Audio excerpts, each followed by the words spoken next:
Hi, this is Kimberly. I went on a little mini vacation with my oldest daughter and oldest granddaughter this weekend.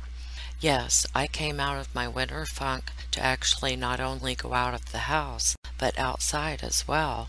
I had a really good time and it's worth being all sore and feeling like I've been in a bar fight. I actually got my walker out. I don't normally use one, but I knew I would need it for my nature hike. It really came in handy. I got a walker that's really an all-terrain vehicle. You should have seen it going over the hills and through the woods. You should have seen me pulling up plants and shit for my flower garden. I almost fell a few times, but I didn't. My granddaughter about started crying. When I fall, it's like an earthquake and it upsets her. I was able to hide all the flowers and shit that I was pulling up. I put them in the lift-up seat. No one said anything to me since I had a walker and I was wearing a knee brace. I get away with a lot of shit now, and people are always opening doors and asking if I need help and stuff. Sometimes having fibro and a jacked up back and knee comes in handy. Well, I hope you enjoy part 2 of this mashup and shit. Much love and peace. Thank you for listening.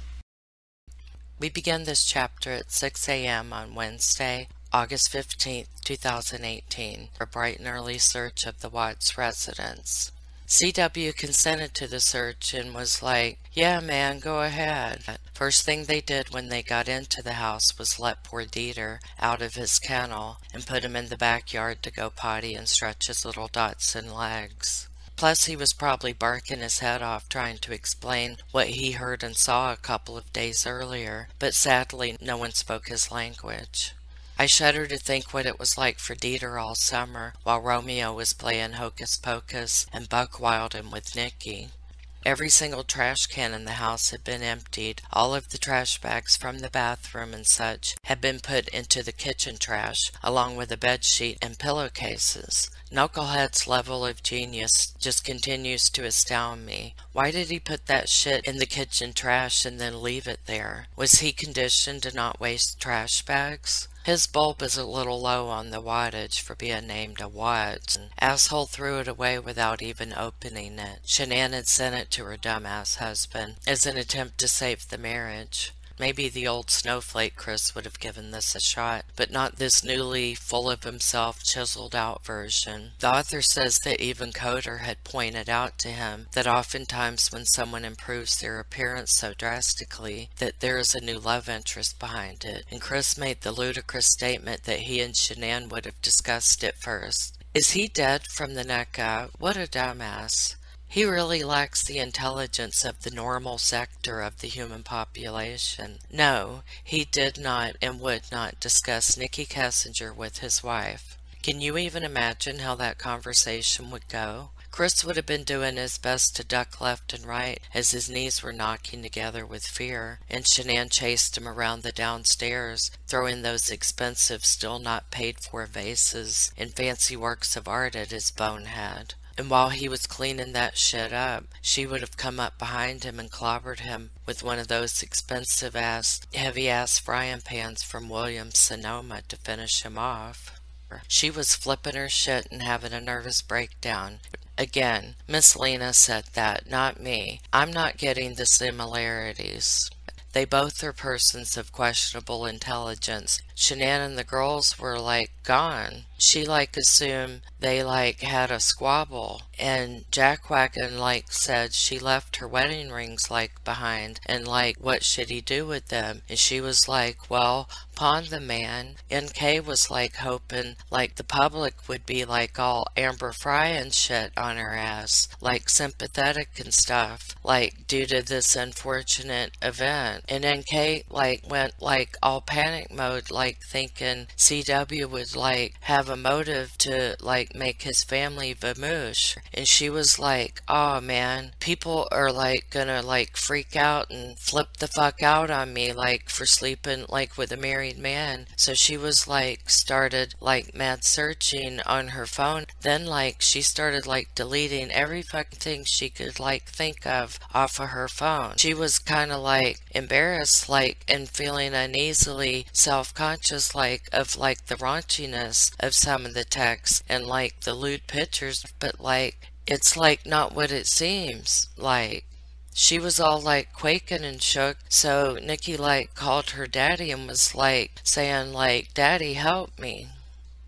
Neither dared to face the truth that they are a fuck-ups. You know, I'm no mental health expert. In other words, they are both immature as shit. They can't ever shut up or accept the fact that they fucked up when they were running around acting like horny teenagers, and then the "oh my fucking god, daddy, help me" bit. They sit back and wait for daddy to take the reign and make shit happen or unhappen. You know, that "daddy is gonna talk for me and fix everything" card went out the window when you were about 9 years old. But Dick-ass only wanted his father to come, not his mother too. Probably because his mother would ask questions and start hollering, and we all know how that upsets CW. Or Ronnie grunted to ass face, to which douchebagette of course grunted back to his father with a no. That was the end of their discussion. They switched gears and started talking about sports so they could avoid the problem at hand. Their CW spilled his guts and blamed everything on Shanann. Ronnie got seated and immediately started bad-mouthing Shanann out of the gate. Then he said, quote, "She's a very controlling woman and my wife thinks she's a narcissist." On and on about what a good son dumbass has always been. Ronnie was truly proud of him, bless his heart. Why is it that Ronnie, he thought to come in with his cell phone and his charger, but not his wallet with his identification in it? Why would you not bring that shit in? Maybe it's just me. But Ronnie told them about the disastrous trip that Shanann and the girls took to North Carolina over the summer to visit both sides of the family, which turned out to be a series of unfortunate events, to say the least. He told them about the ridiculous bullshit called Nutgate, where Cindy and Shanann got pissed at each other. Of course, both Ronnie and Dipstick are too passive to have quelled the damn situation. Is Miss Lena going to address this? Is this why Shanann felt the need for social validation and took the fight online to Facebook? You are the professional mind decipherer. Please share your knowledge, Miss Lena.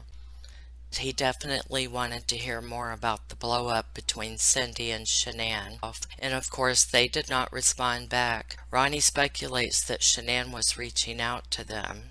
Ronnie told them that Shanann always sat on her ass doing the Thrive stuff. He called her paranoid and extremely bipolar. She's sitting on her ass on her phone doing her Lavelle Thrive stuff, an attempt to paint Chris as the good one. She was regarding Chris and Shanann's marriage and the downhill slide it was taking. This chapter was dull and lackluster. I want insight into the mudslinging relationship between Shanann and her in-laws. I want dirt and tea. I have been patient, given pretty much nothing except for a few sentences and sentence fragments. Let me listen. Yes, I did this because I'm bored to tears. Ronnie also explained that the rest of the visit to North Carolina was extremely contentious. Shanann, quote-unquote, sitting on her ass doing Lavelle stuff, and the visits with Chris's family were sometimes a disaster. Oh yeah, yes it was. I want to know the whys and the hows and the where-tos that CW came into being an obnoxious horse's ass, low-life hellion, offensive fuckface, fucktard, prickhead, dickweed bitch, spineless, pissface, god-awful, balderdash, dag-nabbit, son of a monkey, poo on a stick, great Scott, bullspit, gee-williker, son of a gun, oh coconuts, holy guacamole, drat, dag-nabbit, wetful, intolerable, numbskull, goddamn yellow-belly, chicken-livered, lame-brained, dick-faced, tapeworm excrement. That they were unsuccessful in getting Dieter back into his crate after the Wednesday morning search of the house. Go Dieter. He was probably like, "No, y'all need to question me. I know stuff, and I'm not going back in there until you let me talk." But of course they didn't understand him. Apparently they just threw their hands up in the air and left and locked him in the house. Yeah, and after they left, and Dieter was like, "That's right, y'all aren't the boss of me, and don't let the door hit your ass on the way out." I'm grasping at straws here. I'm a little bit bored. But really, I am disappointed, such as the book that Fucktard threw away. She only gave it a couple of sentences. Are we just going to rehash Discovery again? That's already been done so many times. I mean, don't get me wrong, it's not really a copy and paste, it really is compressed and condensed. It's Christmas, for fuck's sake. I want new and shiny shit to replace the mind-numbing, soul-destroying, colorless, lacking excitement, tedious, dull, monotonous, bland, lame, humdrum, unremarkable, wooden stuff. Well, there's always hope for next chapter. Damn, that sounds familiar. Didn't I used to say that with the last book review? Come to think of it, we did get quite the surprise ending with that book, though. So maybe there is more to look forward to. CBI agent Tammy Lee has set out to beat down CW with the polygraph test. She was about to prove everyone wrong in their perception of Simpleton as a fine, upstanding, helpful, kind, polite young man. Tammy started off by asking Chris how he was feeling. He told her he had a tummy ache. I wonder if he thought that might get him sent to the nurse's office, thereby delaying the inevitable. But no, she pretty much shut him up mid-sentence on that one. Tammy told Dipshit she appreciated his nice guy attitude, telling him what a big boy he's been so far, and oh, how very brave. She didn't have a sticker to give him, though. His wife Shanann always has some nice, brightly colored stickers. Lately, though, he had been sneaking an extra sticker and wearing 2 of them at the same time, all day, even though he had been mean to Shanann and had picked out a new mommy to play house with. When he had promised on a Bible in front of almost everyone they knew, except for his parents and sister, but he promised that Shanann was his one and only forever and ever. Amen. He did not deserve that extra sticker he had been sneaking, because he was breaking vows and promises and such. But back to the story. Tammy thanked Puddinghead for being such a big helper to her and Mr. Coder and all of the police officers, and then told Dimwit they were going to play a game that was kind of like a test. She even let him practice for 3 whole hours to get ready for it. She said this game was going to help them find Shanann and the girls.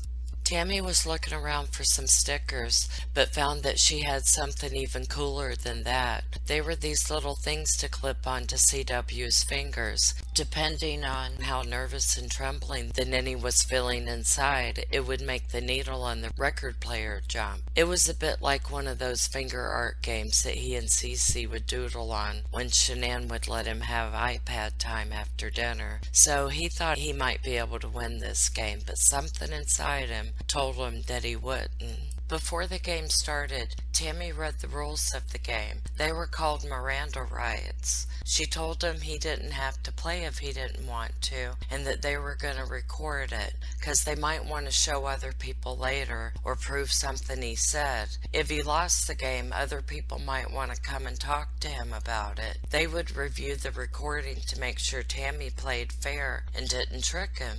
She told him over and over and over that he did not have to play if he didn't want to, and he could stop and leave at any time, but not to go barreling out the door with her $6,000 gaming equipment attached to him. Tammy asked CW to draw his name on the paper, and then they started. Tammy was very friendly. She asked about before he became a really big boy and lived with Mommy and Daddy, about that family and his new family when him and Shanann decided to play house together, and what did Chris like to pretend to do during the day while Shanann was being the mommy at home. He said he would go to a place called Anadarko, and he liked to call this going to work. The other people at work would call CW Rain Man because he was really good at remembering stuff. Fathead told Tammy he didn't want to play with Shanann anymore. He said that their parts didn't fit together very well any longer. Tammy used a big word and said connection, and he said yes, that's it.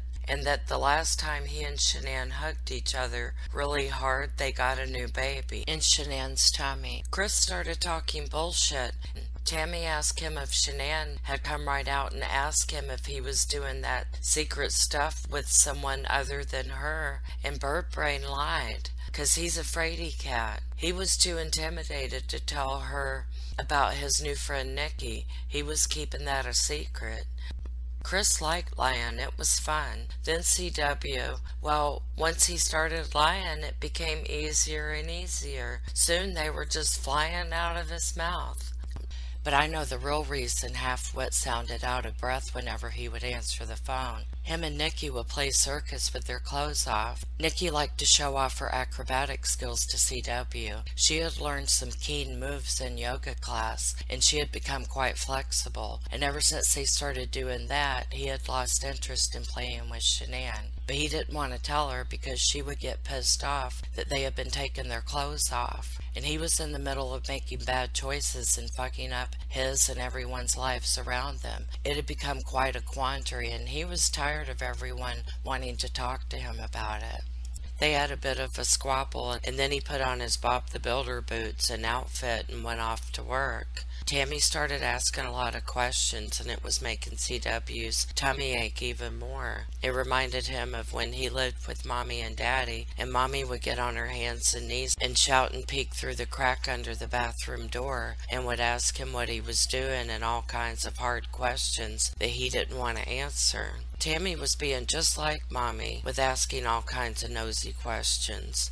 Blockhead had become quite good at playing the daddy when he and the girls would play house. She came to babysit that night, so CW and NK could go out on their hot and heavy day. She and Chris had not been able to play circus as much ever since Shanann and the girls had come back home from North Carolina. And then I found an error. Not huge, but I want y'all to know I am on it. But wow, she totally skipped over a lot of shit. I told y'all this is the condensed and concentrated version. I think the fact of NK looking up anal sex to prepare for this date deserved at least a small mention. But damn, just as I was being all self-righteous and shit, I realized I was fucking wrong. I hate that. I wasn't gonna tell y'all, but this is the 4th time I went to point out some shit that Miss Lena did wrong, and then upon further investigation, I realized she's not wrong. I'm telling you, Miss Lena needs to provide some help to me regarding my trust issues stemming from that last book that shall remain nameless.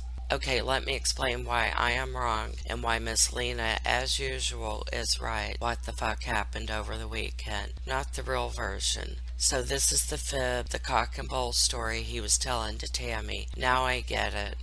Now that I've acknowledged my embarrassing error, let's continue, damn it. I'm sorry all of y'all have to suffer because of my undiagnosed ADD. So, Fuckface claims Shanann had asked Lamebrain to wake her. Their so-called emotional conversation took place where Shanann wanted to bitch slap him. And for those that have forgotten, this is where Shanann said, and I will refer you to Discovery page 605, quote, Chris said Shanann asked him why, and asked him why he wanted to give up. Chris said Shanann told him, fuck you, and fuck you, and fuck you, end quote. And he probably did say something like that, because he's fucking chicken shit.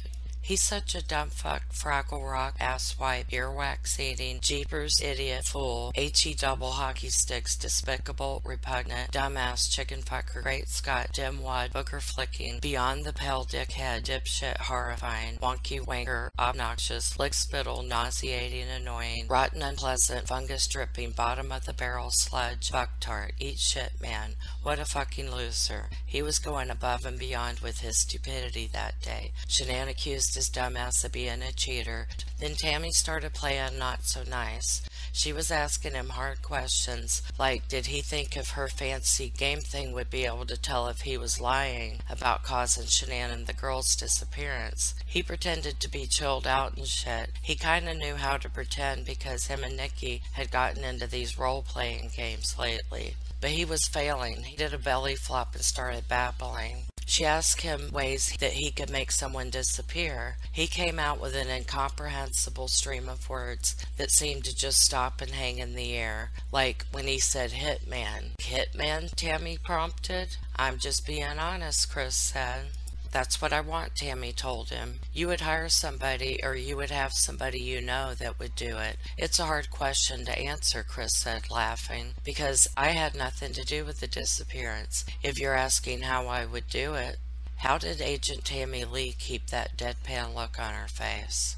So Dumbass started listing off ways one could cause one's disappearance through murder. And when CW would get stumped, Tammy Lee, without being facetious, offered up a few ideas to get him going again. Chris enjoyed this part of the game. He could tell he was getting good at it, so he wanted to do a bang-up job. Whenever Tammy offered him a suggestion, he wanted to outsmart her. And when Tammy asked him to explain further, he did. He always had a fully developed asinine answer and a snappy comeback. Dunderhead was getting all excited and animated and said, quote, "You could have somebody waiting around the corner and an accident could happen, such as getting hit by a car," end quote.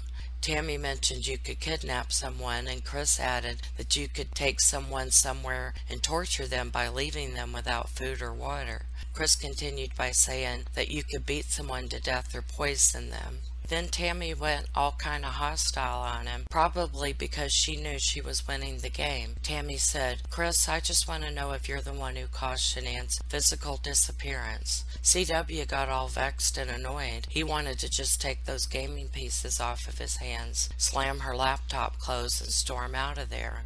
He wanted to go find Mr. Coder and Daddy and tell them Tammy wasn't playing nice. He might even call his mom. He wondered if his level of highly strung pissed-offedness was registering on her stupid game. But he stuck with it. He was going to show her. He tried to nip in the bud her worries about him doing anything to Shanann and the girls. If it was showing up on that polygraph game, it was because he felt like a jackass and felt guilty for hurting Shanann's feelings, he said. That she said she was going to a friend's house and that's all he knew, gosh darn it.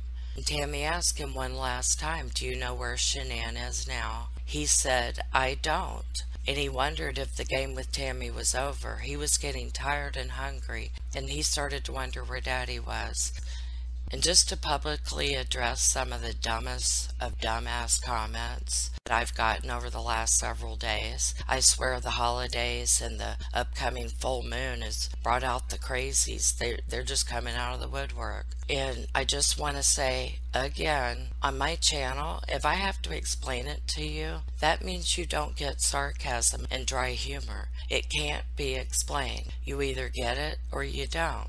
So stop being frustrated and puzzled. So just go away. You don't fucking belong here, and I've hidden you anyway because you're harsh and my mellow. Your sarcasm is turning people off. Some people have said to me, "Okay," and you use the word "like" too much. I was being fucking sarcastic, you dumbass. Some will say, "You're being sarcastic and it's a turnoff." That's like going to the grocery store and then being pissed off and outraged because they sell food. So just piss off, get off my channel. Thank you. Chris and Shit's pants were about to explode in flames. This definitely was a liar pants. Pretty sure he heard Tammy say to herself as she was heading out the door, "I'm telling." She'd stop smiling and being so cordial and shit. That scared Pinhead. Tammy had that mom look on her face. He was putting into practice stuff that Shanann talked about when she allowed him to use the glue and scissors. Why the fuck wasn't it working? Mr. Coder and Miss Tammy had scary looks on their faces when he was a boy and Mommy would scare him. Tammy and Coder told Chris and Shit very sternly that he needed to start talking and to tell the truth. Oh, he had been lying for so long now that he had forgotten how to tell the truth. CW crossed his heart and offered to stick a needle in his eye, start hyperventilating, and to pass the fuck out. The reason he kept getting tummy aches was because he was a big old liar pants, spewing horse shit. Stop the tomfoolery and start telling the truth, damn it. Chris and Shit started whining. This pissed off Miss Tammy. She was getting fed up with this namby-pamby lie, and this peevishness shit was getting old. But the incessant whining went on and on and on, minutes away from a full-blown tantrum. Weisenheimer tried the talk to the hand because the face ain't listening thing, and Coder had to restrain himself, so stop being mean. He knows he was not supposed to be doing acrobatics with Nikki with their clothes off, but he did it, and he's embarrassed. So take a chill pill and stop asking me where my family is because I don't know, for Pete's sake, darn it all. Asshat told him that he loved Nikki. Pinhead went on and on, gushing, speaking about his secret girlfriend. Coder finally told him to shut the fuck up about Nikki. Coder reminded CW that his father was out in the lobby and that he was going to find out that CW was lying. And well, don't make him take his belt off. CW was tired of all these machines. They could tell if you were lying, and now one could tell if someone had unhappiness. CW did his best to show some human-like traits and emotions. This part is about to get boring as I point out some fucking errors in the book. But damn, let's get this shit right. Don't do that shit. Check your shit. I'm gonna take a star off for this shit. Errors, blunders, fuck-ups. He finally got tired and asked for Daddy. So Tammy and Coder went and got Daddy. He was wearing his baby blue Paparazzi shirt. What had happened? So immediately lies started tumbling out of CW's ugly mouth.